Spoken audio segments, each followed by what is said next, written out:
Hello everyone, today our topic is about the American dream and the Chinese dream, to which we might be very familiar, and we will discuss from different aspects. As of American dream, it covers a few contents.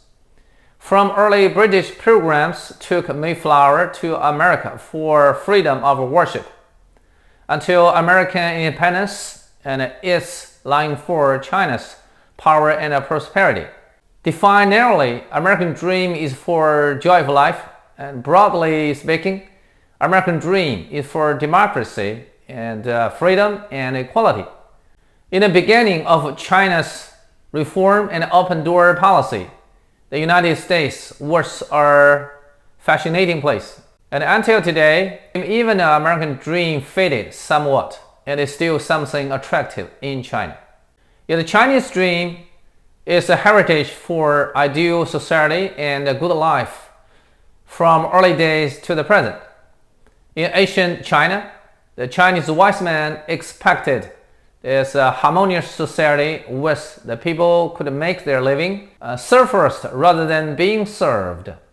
And the numerous pioneers and founding fathers sacrificed themselves for national independence and freedom of the people, to China's miracle in economy and citizens' welfare and rise and rejuvenation as a big power.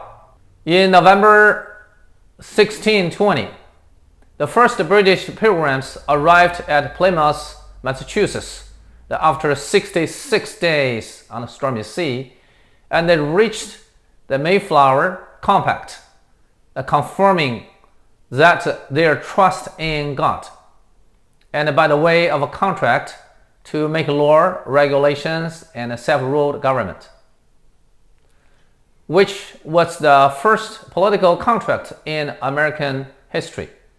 At the beginning of the modern democracy that ruled by law, broke the tradition of the former authority endowed by heaven, neither admitted the governance above the people. Mayflower Compact is a cornerstone for American Declaration of Independence and the American Constitution, and it is a genuine origin of American dream. When the pilgrim arrived, it was just the winter time, and their supplies almost ran out. In a hard time, the local Indians sent them some corn and turkeys and taught them fishing and hunting, and helped them survive the first harsh winter.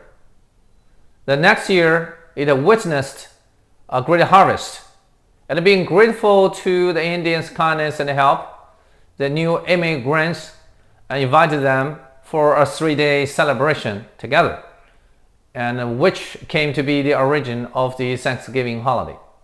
Just after American independence, it witnessed the hard time home and abroad, and its advocate of people's sovereignty was dispelled and antagonized among European monarchies, and many of them refused to recognize the new government and limited their trade and business with America. Domestically, with currency devaluation and depression, the Continental Congress deprived of the rights of levying tax. Sporadic riots by soldiers and peasants, and the only hope for foreign trade was the remote China. And the Qing government at that time was in its high time of power and prosperity. That's a real superpower in the world. And the American dream then was to be a great country like China, with immigrants from Europe into the world, and they brought the labors, the culture, and all kinds of technologies and skills, stimulating the rapid development of U.S. economy, enjoying their lives through their hard work. Some entrepreneurs succeeded in adventures of building up their business empire, such as John Rockefeller and Thomas Edison. The Declaration of Independence definitely claims life, property, and pursuit of happiness as inalienable rights to everyone. American Constitution says it is we the people who authorized to make the laws, President Abraham Lincoln, and mentioned the government of the people, by the people, and for the people. And President Roosevelt and put forward the 4 freedoms, like speech, religion, and free from want and fear. The American spirit of democracy, freedom, and rule by law has inspired its people to move forward, to shape and lead the Western world. And the spirit also conformed to the future and dream of human being. Soon after the Sino-US Treaty of Wanshan in 1844, the first Chinese laborers came to America for building up the Pacific Railroad and ran into the gold rush in California. The early Chinese immigrants did their hard work to US groups and also suffered the racial discrimination, which was the first American dream for the Chinese. In 1980s, China opened its door to the outside world, and the Chinese people were shocked by the advance and the great wealth in America. For many years before, the Chinese people were educated to liberate and save the world from suffering. Suddenly, they found themselves lived in the abyss of poverty. The remote America is a fascinating place to so many Chinese. Whatever it took, it was a kind of success if they could come to America. That's a popular TV series, A Beijing Native in New York, was a good story about the period of that time. And so many of us in America today and benefited from that round of American dream. Right now, about 5 million Chinese live in America, about 1.7% of US population, a little bit less than that of the Jews, and much less than the 13.6% of African Americans or the 14% of the Spanish descendant. While the rapid development and the better lives in China these days, the splendor of American dream began to fade, and not so much attractive to the Chinese youth now. Now, while American influences decreases in China, and the Chinese dreams gradually become our popular topic. In ancient China, the wise men had their ideas about a better world where everything shared by the whole community, similar like the utopia or the primary communism. Confucius looked forward the returning back of the former dynasty of Zhou with a set of social norms and a hierarchy. Some scholars hoped to achieve the ideal society by self-denial, a harmonious family, a good governance, and a peaceful world.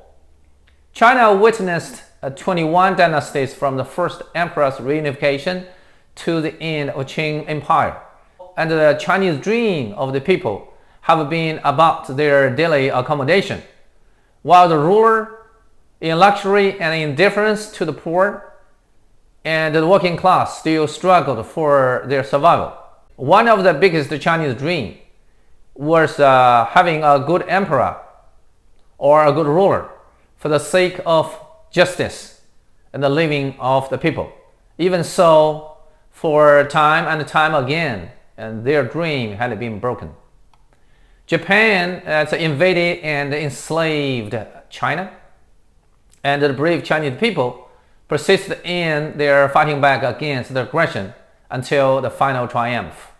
And with a brand new China, which was like a rising sun with great vigor and hope, and stand proudly and greatly in the East, never as before. A prosperous and strong China would not be just a dream, and it had been believed that the purpose would be achieved and surely must be achieved. In reform and opening, China sees its inadequacy and gap. The catching up and the taking over is China's goal and insistence. Rising as a big power is China's inevitable choice.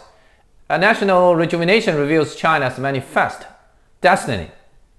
China has been the second largest economy in the world and keeps going on and on for the glorious dream.